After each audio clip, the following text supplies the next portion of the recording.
Okay, so we have legal aspects of teacher evaluation, and this is my Google slide presentation. These are the standards that I embedded, PSEL 9H. The reason why I wanted to embed this standard is because it talks a lot about local, state, and federal laws in regards to evaluation, so I thought that that standard would fit very good in this presentation. I also picked ISTE standard 4B because you also are collecting and analyzing data with evaluations as well, and that is improving staff performance and student learning. So those are the two standards that I picked. Okay, so this is the first article summary that I did. It was the NEA teacher evaluation summary. The key provision summary the things that stuck out to me were that the Secretary of Education doesn't really have any power over the state's education system with regard to evaluation or teacher effectiveness. I thought that it was interesting that they put more focus on state and local districts to define goals for school performance, and they let them have more power to design and implement evaluation and support systems. Then they also talked about bargaining and advocacy implications. They talked about how every student Succeed Act is right preserving, so it's preserving the teacher's rights. With that, they also included meaningful consult with community on evaluation and effectiveness measures. So not only are they taking into account teacher say, but they're also asking the community what they want out of their teachers for evaluation. Then down here we have the NEA Teacher Evaluation Toolkit, which is negotiating aspects of evaluation with teachers involved. New systems should be piloted and funded adequately, and improvement plans and due process should be considered with evaluation processes. Okay. Next slide, I have the teacher evaluation goes to court summary. In this article, I kind of just summarized what each of the states were having lawsuits over. And I kind of found it interesting that all the different states pick different parts of evaluation to have lawsuits in. So for Tennessee and Florida, they had lawsuits about test scores.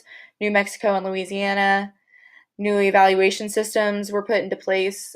They probably weren't funded correctly or piloted, which links us to the last article that I summarized.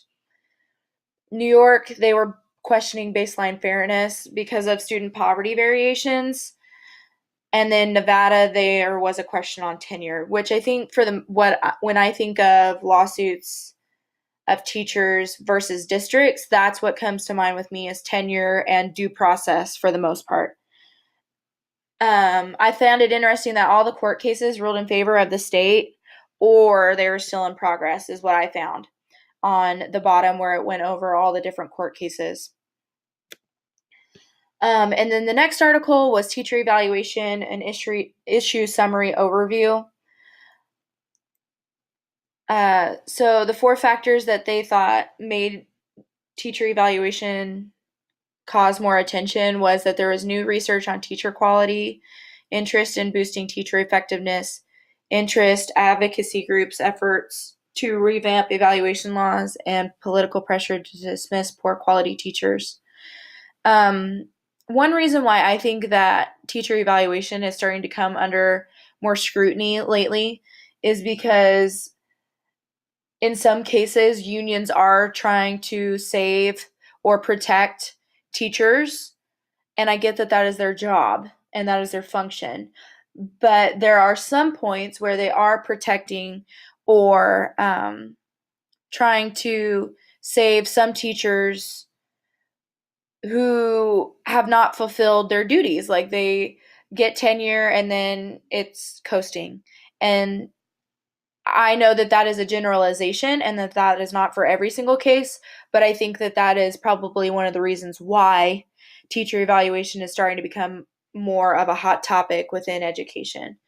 Something that I thought was interesting, that most scored just as highly on new evaluation methods as previous.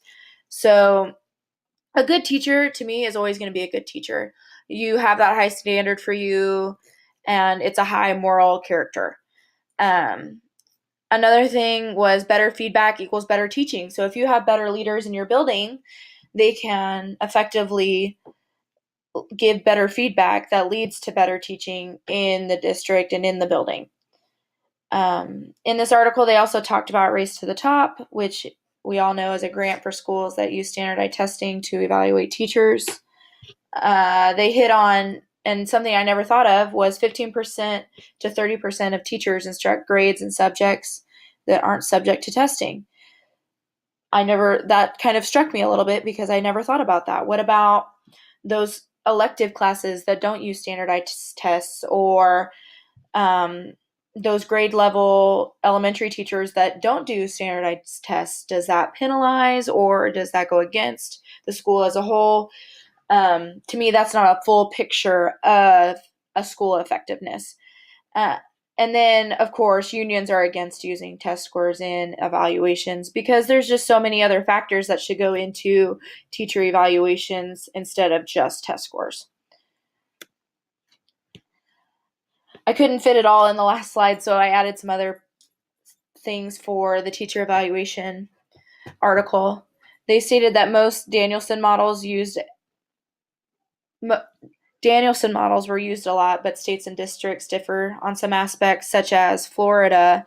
They pay more to teachers who score well on new evaluations, which I thought that was a good thing, to make incentives for teachers to want to do new evaluation methods. And then Rhode Island prohibits student being taught 2 years in a row by an ineffective teacher, which is interesting to me because I thought that we talk about teacher evaluations, and sometimes when we talk about teacher evaluations, we don't always think about bad evaluations, how those teachers affect our students. So I thought that it was interesting that Rhode Island prohibited a student being able to have that teacher for 2 years in a row. And then it also hit on the value added model, which is test score growth model, which I found a court case that it talks about that. So I'll talk more about that in a little bit. So teacher evaluation in my district, we use talent ed programs, or a talent ed program, as a digital tool to record the following: teacher goals, teacher self-evaluations, administrator classroom observations, and administrator feedback that is signed and viewed by teachers. We do teacher goals every year, like I say down at the bottom. We self-evaluate how we do certain things, and our administrators, they leave classroom observations on this digital tool, and they leave them to us right after they leave the room. They submit them, and we can look at them and get that feedback immediately, which I find awesome. Something I would add to that, though, is a teacher reflection piece to that. Yes, we can leave notes on it, and we have to sign it, but I think there needs to be more of a conversation, reflection, what went well, what didn't go well. That needs to be on there, not just an optional, note. What is your note? In our district, our observation frequency is as follows under here. I think that's pretty standard. During an evaluation year, you have to have 3 minimum classroom observations. I think we do 3 informal and 1 formal evaluation, but I can't really tell you the difference between a formal and an informal observation. And I have a good enough relationship with my administration that they know what is going on in my room most of the time anyway. So also, plan of improvement. I just took this straight out of our negotiated agreement. The thing that I found beneficial was that it's a teacher and a principal coming up with it as well. So, teacher recourse. What can they do if they feel their evaluations are inaccurate? This quote